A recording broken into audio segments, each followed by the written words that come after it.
What about what I mentioned at the start of the show, Richo, where Democrats are focus grouping the crime of which they are going to charge, or they are in the process of trying to charge Trump with? That's just nakedly... See what you call it. I think it's pathetic. But I think this idea that you're going to try and impeach Trump is pathetic. I'm not a Trump fan, unlike you guys. Yeah. But we're not going to debate that now. We've done that plenty of times before. But whether I'm a Trump fan or not, I think that this is just an abuse of power, an abuse of the system. He's clearly done nothing that's impeachable, and it's nonsense. Yeah. And I mean, I think you face your foe on the battlefield of an election, and you beat him or you don't beat him. But this idea that in some way you can bomb him out with something like this is just ludicrous. But also, I mean, by the way, it shows defeat. What the Democrats are demonstrating to me is they know they're going to get wiped. The floor will be wiped, and they don't know what to do about it. So what do? They try and bump him out another way. Pathetic. Well, here's what Speaker Pelosi had to say. Remember, her side, the one workshopping, what should we call the crime? And look at how she says this phone call where the aide turned up anyway is worse than anything Richard Nixon did. Have a look. The president could come right before the committee and speak all the truth that he wants. If he has every opportunity to present his case. But it's really a sad thing. I mean, what the president did was so much worse than even what Richard Nixon did. But at some point, Richard Nixon cared about the country enough to recognize that this could not continue.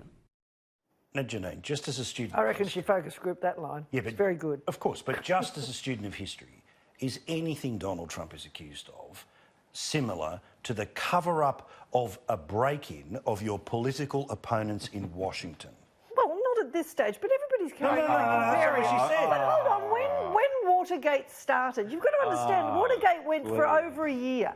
What they started with, they didn't know what they had. There was a lot of fishing that went on there, and in the end it was the cover-up.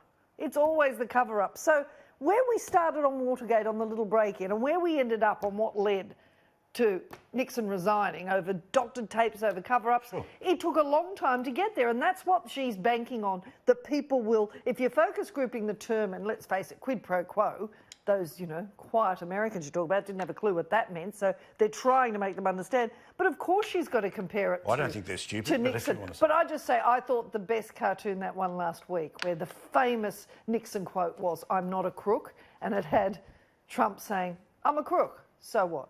That sums up the difference to me. I suppose it's just to me, is that in the Nixon process, were they into the parliamentary hearings before we had worked out where it was? I think there was a lot of fishing and a lot of stuff came out in the middle of it. The impeachment inquiry?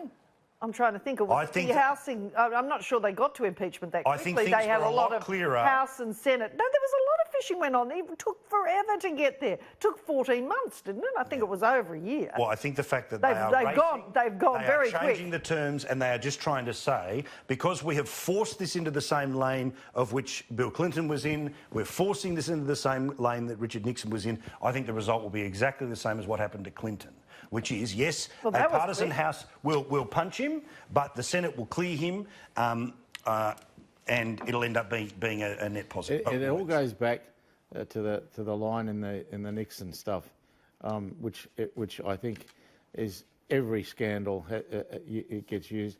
I just don't remember that conversation. Yeah. That's the line that you can bet will get a run. Well, when Trump says, "Look, I got a rush of adrenaline, which meant I couldn't sweat because of the Falklands War," that's when we know even Rowan and I are going to give up, right? So that's the line. We all know where it is. And if that's the line and he starts saying, "It couldn't possibly be true because I was at a pizza shop," that's the line, all right? As soon as he gets into the Andrews defence, we're done. Even us wouldn't cheer him on.